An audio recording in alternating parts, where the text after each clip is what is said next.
Boa noite, eu sou a Brena, coordenadora pedagógica do FIME, e é com alegria que nós damos início a mais um encontro síncrono dos cursos que estão disponibilizados no site do festival, hoje com o professor Arley França, que ministrou o curso Gestão para Bandas de Música. O professor e maestro Arley França é natural de Fortaleza, Ceará, e fundou e reestruturou nos últimos 20 anos mais de 40 bandas e orquestras no Ceará. Orientou-se em regência orquestral em cursos realizados na Inglaterra, Itália e Estados Unidos. Cursou doutorado e mestrado em educação pela Universidade São Carlos, mestrado em música pela Universidade Federal da Paraíba, licenciatura em música pela Universidade Metropolitana de Santos e licenciatura em pedagogia pela Universidade Estadual Vale do Acaraú. Participou como professor em festivais, como o Festival Internacional de Música do Amapá, Festival Sinfonia BR, Festival Música na Ibiapaba, Festival Cordas Ágil e painéis Funarte de bandas de música. Desde 2018, atua como coordenador pedagógico do Festival Música da Ibiapaba, da Secretaria da Cultura do Estado do Ceará. Regente e fundador da Orquestra de Sopros de Pindoretama, dirigiu os concertos do grupo na Alemanha em 2002, 2006 e 2014 e Noruega em 2010. Atua também como coordenador do Sistema Brasileiro de Bandas e Orquestras, Sinfonia BR, regente da Orquestra Contemporânea Brasileira e diretor artístico da Orquestra de Sopros de Pindoretama. Então, é com muito prazer, com muita alegria, que damos as boas-vindas ao maestro Arley França e agradecemos a sua presença, a sua disponibilidade em participar. E já, direto, né, já deixo a palavra com você, que possa nos brindar com a sua experiência, com os seus conhecimentos sobre esse tema que é tão interessante e tão importante para a nossa formação musical. Tá bom? Seja bem-vindo. Obrigado. Prazer estar aqui conversando com vocês. Obrigado aí pela apresentação, Brenda. Saudações a todos que estão nos acompanhando. E nós vamos estender aqui a nossa conversa sobre gestão para bandas de música, aqui dentro do Festival FIME, esse festival maravilhoso. Eu gostaria de começar falando um pouco sobre a minha trajetória, já que a gente está falando de gestão de banda de música. Vocês perceberam no curso que a gestão da corporação banda de música, ela está muito ligada também à gestão da carreira do regente, do maestro, do mestre de banda. Então, uma coisa não está desassociada da outra. Se você, enquanto regente de banda,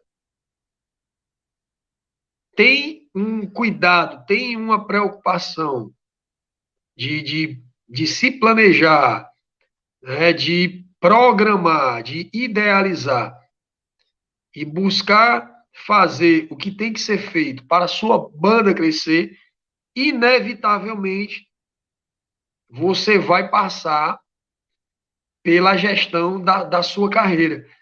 Então, eu gostaria de começar a minha fala falando um pouco da minha trajetória como músico, até me tornar maestro de banda de música, onde eu aproveito para compartilhar pontos importantes que eu me preocupei e observei na minha carreira como regente de banda, principalmente na gestão da minha carreira, o que me levou, obviamente, a transpor essa experiência para a gestão das bandas de música e orquestras que eu passei a conduzir. É muito natural que os regentes de banda, eles, em sua formação, eles aprendam música na própria banda de música. Uma vez que no Brasil, as nossas bandas, elas, em sua maioria, são bandas escola. São bandas que formam os próprios músicos. E as bandas de música estão aí nas pequenas cidades do interior. Em quase todas as cidades brasileiras hoje já tem uma banda de música. E como eu já tenho falado, as bandas são nessas cidades que muitas vezes não tem uma escola formal de música, as bandas elas vêm ocupando esse espaço, preenchendo essa lacuna e atuando como verdadeiras escolas de música. Contudo, mesmo sendo um elemento cultural importante no Brasil, as bandas de música, principalmente como escolas de música, as bandas brasileiras, elas são conduzidas geralmente por um regente, a maioria não tem nenhum assistente, e dentro da nossa cultura, esse regente, esse maestro de banda, ele teve que ensinar música para todos os seus alunos. Então, esse aí é o perfil do maestro de banda do Brasil. Essa é uma das características que as bandas de música passaram a ter no Brasil, né? Uma corporação musical onde o maestro ali ele acaba ensinando todos os instrumentos, mesmo não sendo especialista em todos. Ele vai ser especialista em um, mas acaba tendo que dar aula para todos os instrumentistas, formar todos os músicos. A minha realidade enquanto músico foi essa. Eu sou saxofonista e o meu primeiro maestro da primeira banda que eu participei, ele era trompetista. E ele ensinava todos os instrumentos. Então, eu passei por isso na minha formação musical, de aprender música na banda, aprender um instrumento musical na banda de música, com um maestro que não era especialista no meu instrumento, por exemplo, que era saxofone, embora ele fosse um excelente trompetista. Essa característica das bandas brasileiras, do maestro ser esse professor multifuncional, tem o seu lado positivo. Foram esses grandes mestres que há mais de 200 anos estão mantendo aí viva essa tradição das bandas no Brasil desde que as bandas chegaram de Portugal. As primeiras bandas, né, vieram sob a influência portuguesa. Por outro lado, esse ensino ele é realizado através de experiências do maestro mais antigo, né, do músico mais veterano para o músico mais iniciante. Muitas vezes esse mestre de banda, ele não teve a oportunidade de se preparar como educador musical, ele é prático, ele aproveita ali a sua experiência prática e passa da noite para o dia a se tornar um educador musical. Se, por um lado, esses guerreiros vêm mantendo a tradição das bandas no Brasil, por outro lado, a gente também observa que,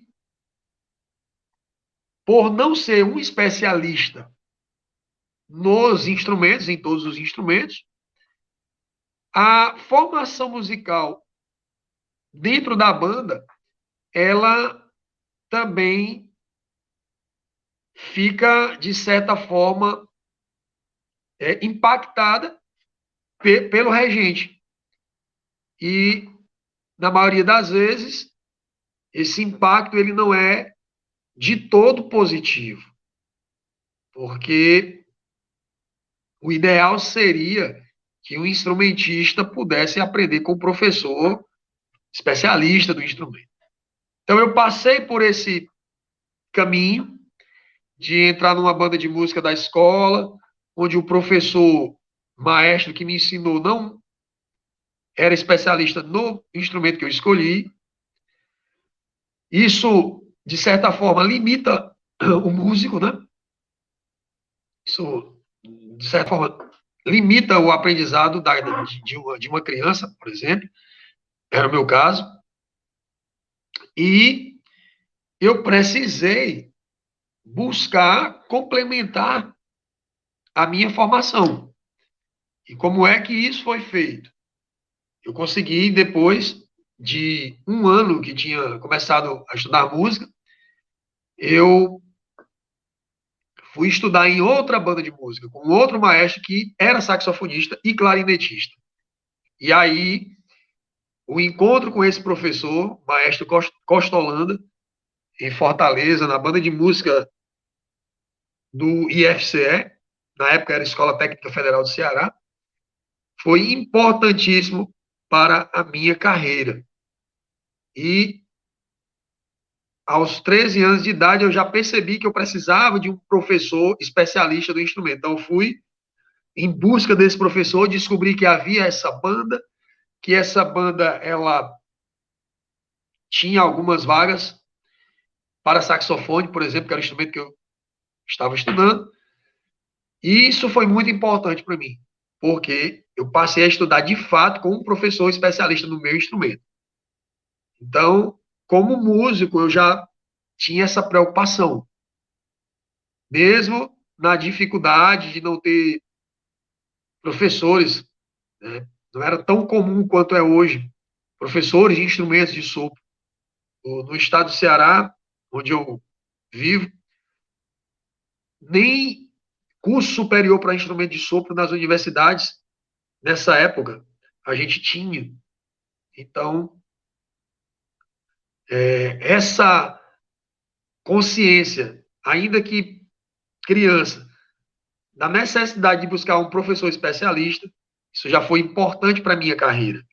E aí a gente está falando de gestão de carreira, de você saber ter a consciência daquilo que você precisa. Né? Passado essa primeira fase, esse mesmo regente, esse mesmo maestro, o maestro Costa Holanda, ele dirigia, na época, uma das bandas infanto-juvenis mais importantes do Brasil, a banda infanto-juvenil Dona Luísa Távora, do Colégio Padre João Pia Marta, localizada em Fortaleza, conhecida popularmente como Banda do Colégio Pia Marta. Uma banda formada por crianças e adolescentes e que o nosso maestro, na época, muito jovem, mas muito talentoso, uma pessoa que sempre buscou a informação, também sempre se preocupou com a sua carreira, conseguiu montar uma banda de música que se tornou o maior centro formador de músicos de sopro do estado do Ceará. Até hoje, essa banda ela já tem mais de 40 anos, o maestro já se aposentou, mas deixou um legado de mais de 10 turnês internacionais, essa banda jovem representando o Brasil na Europa, e por ter formado também milhares de músicos, instrumentos de sopro ao longo desses 45, 47 anos. E eu fui um desses alunos, um desses músicos. E aí, nessa banda, sob a orientação do maestro Costa Holanda, nos anos 90, eu pude complementar a minha formação musical. E era uma banda diferente naquela época das demais bandas de música existentes no estado, principalmente das bandas do interior. A nossa banda de música, ela tinha um repertório desafiador, um repertório complexo, arranjos ou músicas originais de alta complexidade, muitas vezes com nível até profissional.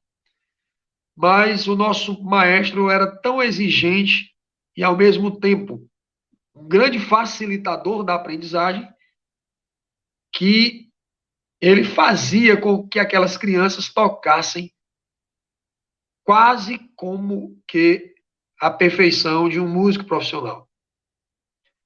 E isso foi importante para a minha formação, porque aquele repertório, que eram transcrições de músicas clássicas, originalmente escritas para orquestra, mas transcritas para a banda,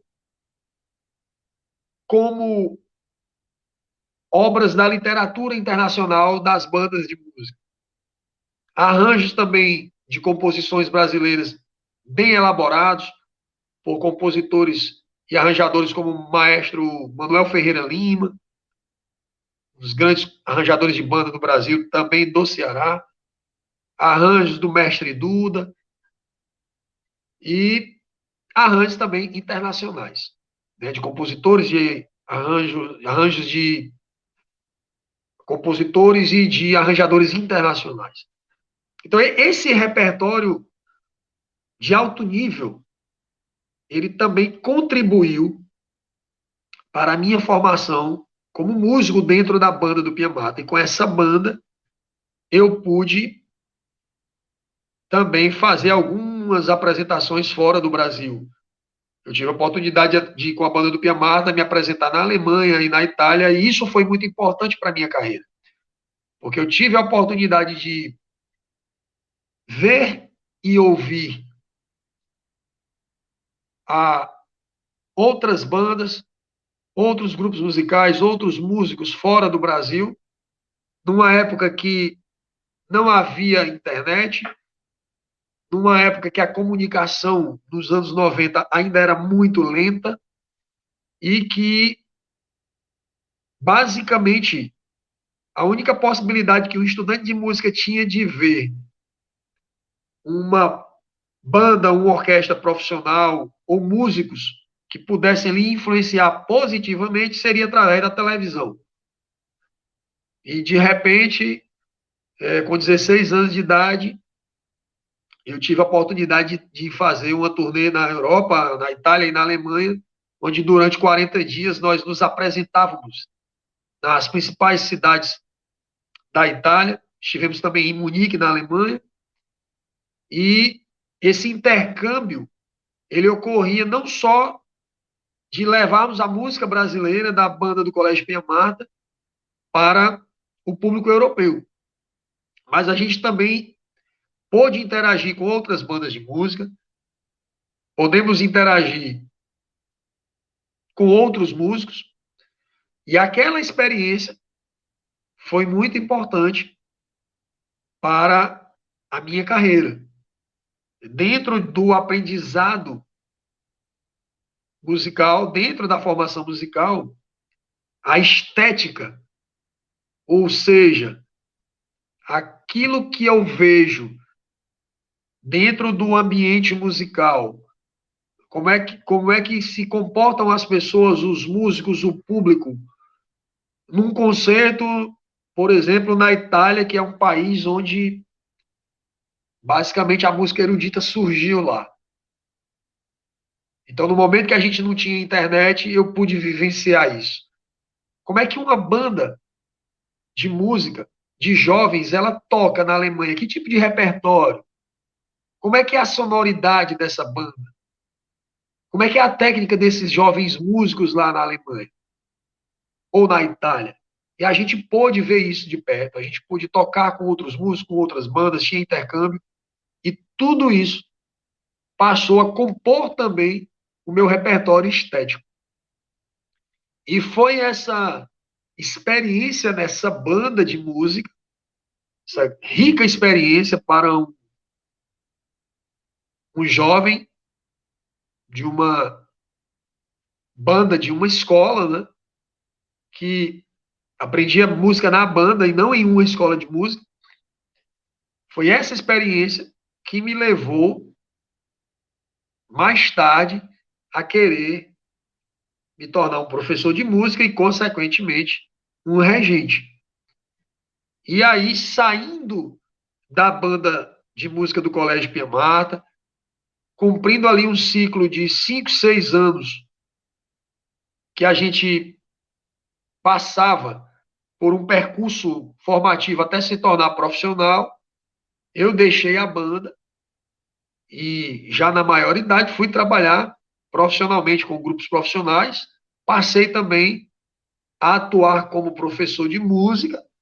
Foi onde eu percebi que eu tinha uma facilidade para ensinar aquilo que eu sabia, eu tinha uma facilidade para transmitir conhecimento para outras pessoas, para orientar outras pessoas em assuntos relacionados à música. Eu também gostava de fazer aquilo.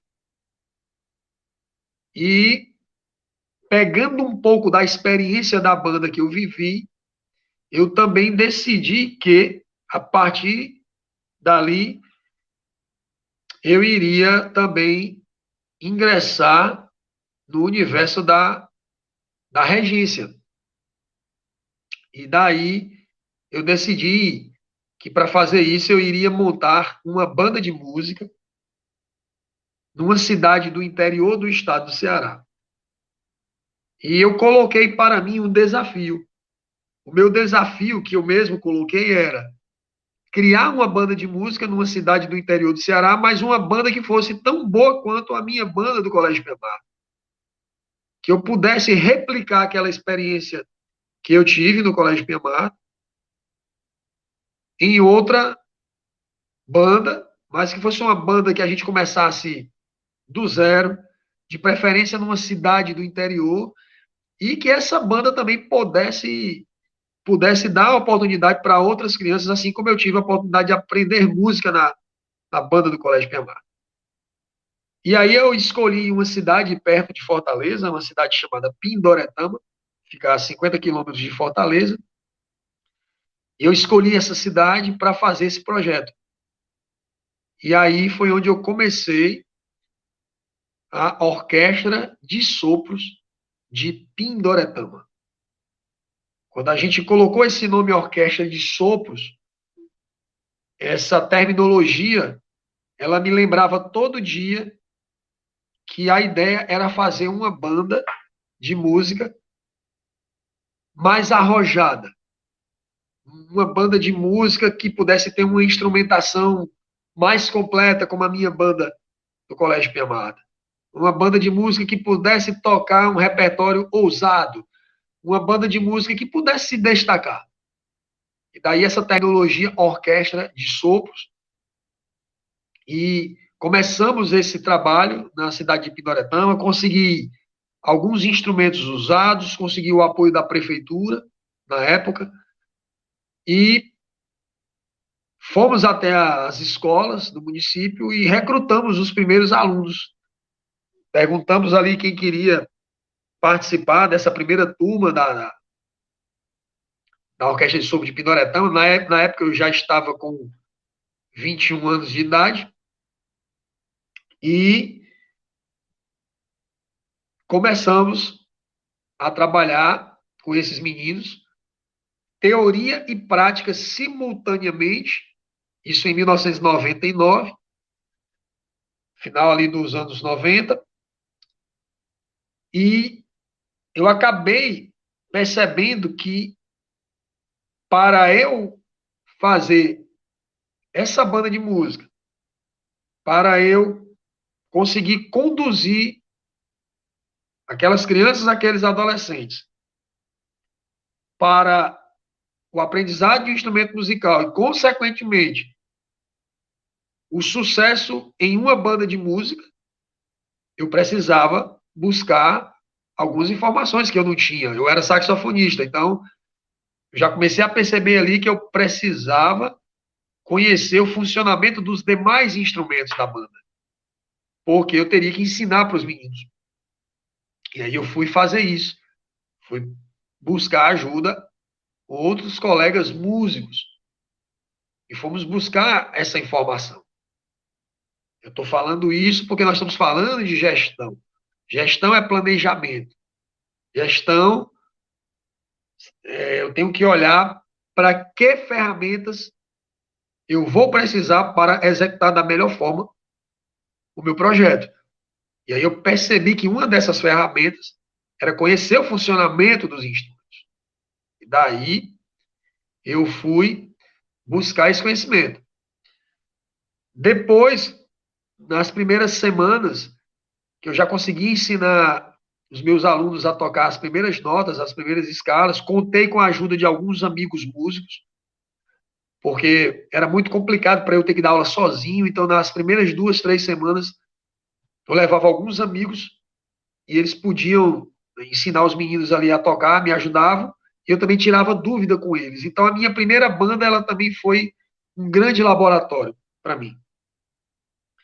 E foi ali que eu percebi que os alunos eles não iam conseguir tocar os arranjos que já existiam.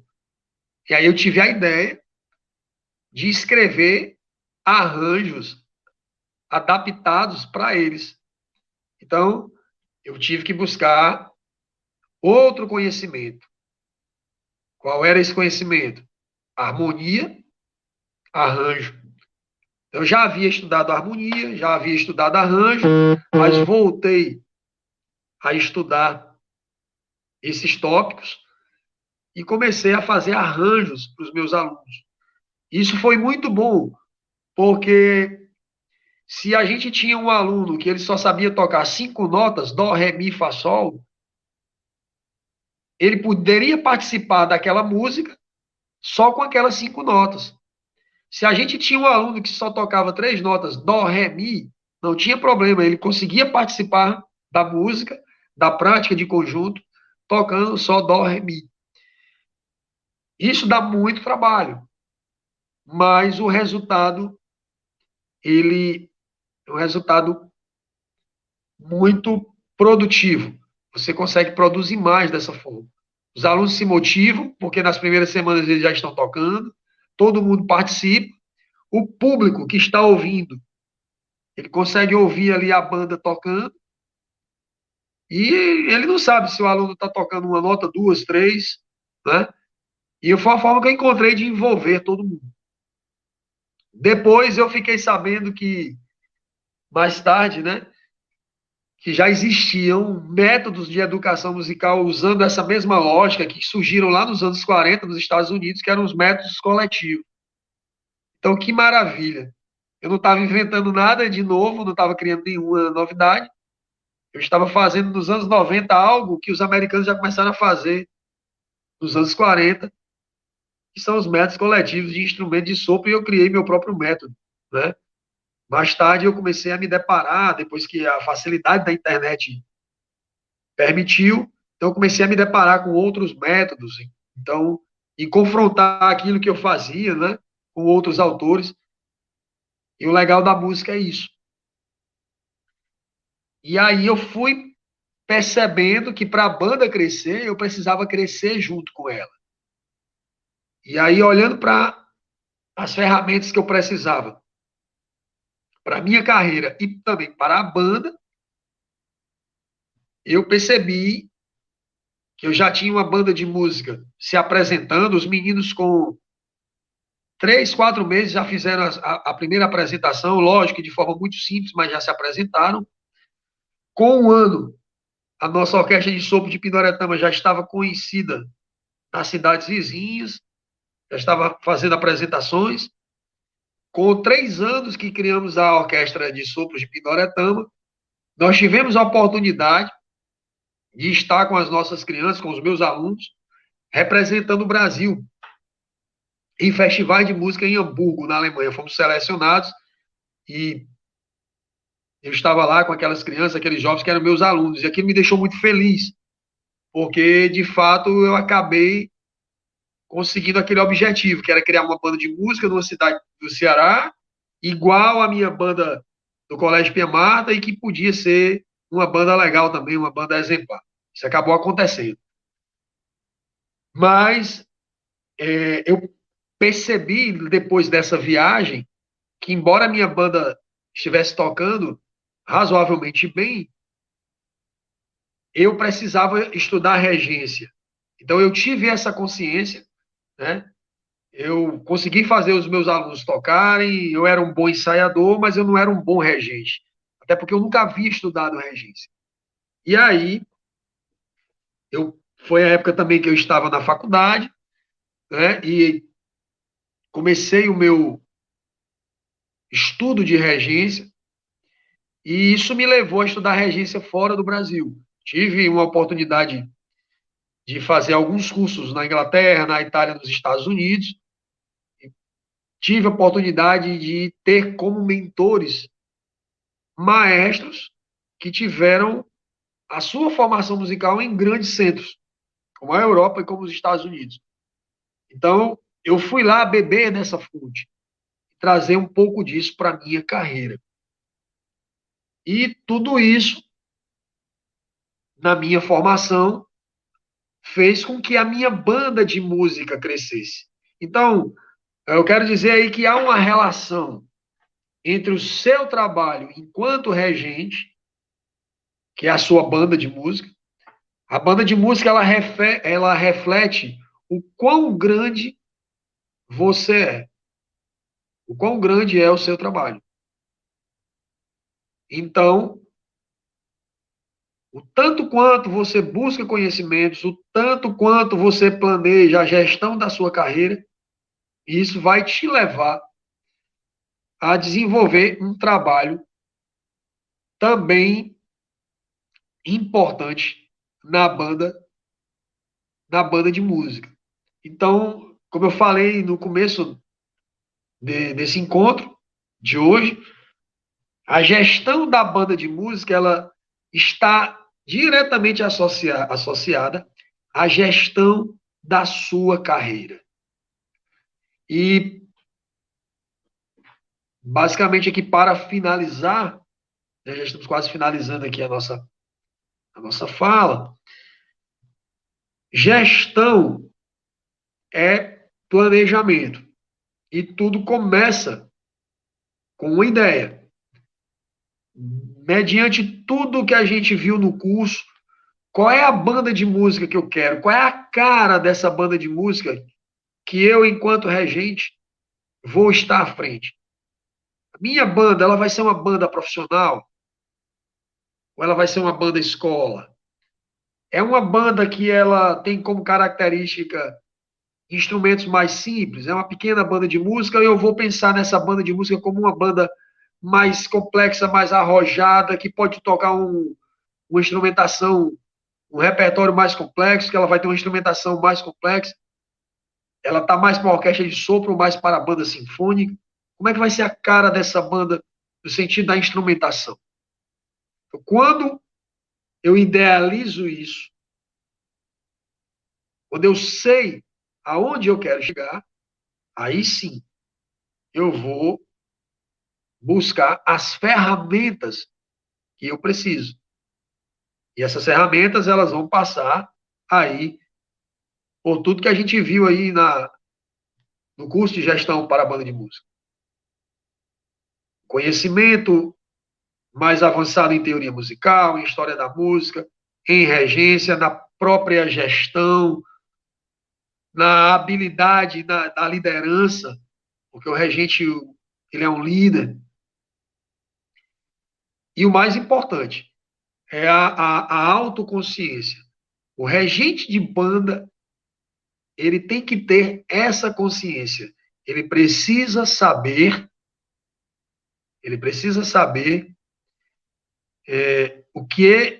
que ferramentas são necessárias para ele atingir aquele objetivo de levar a sua banda àquele nível.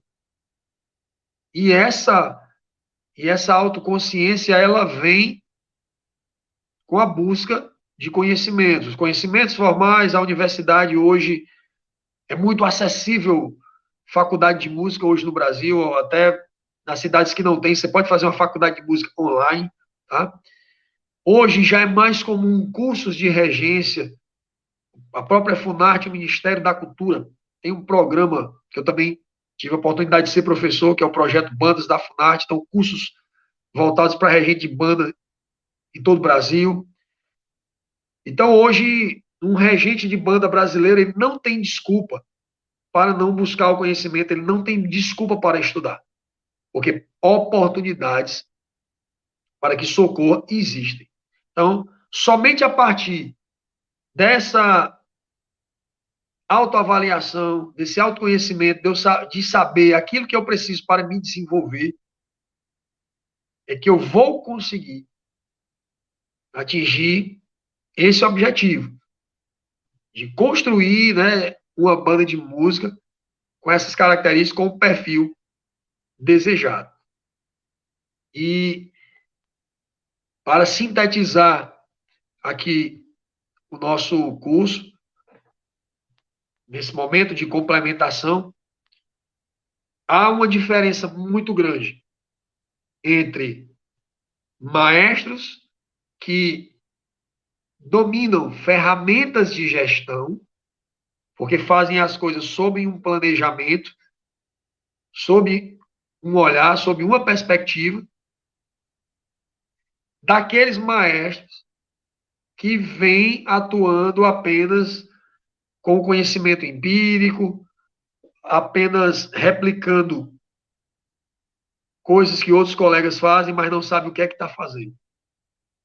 E isso vai refletir no trabalho da sua banda de música. Por isso eu costumo dizer que o segredo dos grandes maestros de banda, o segredo das grandes bandas, e levando isso para as orquestras também, já que a banda de música é também uma orquestra de sopros, o segredo está na gestão.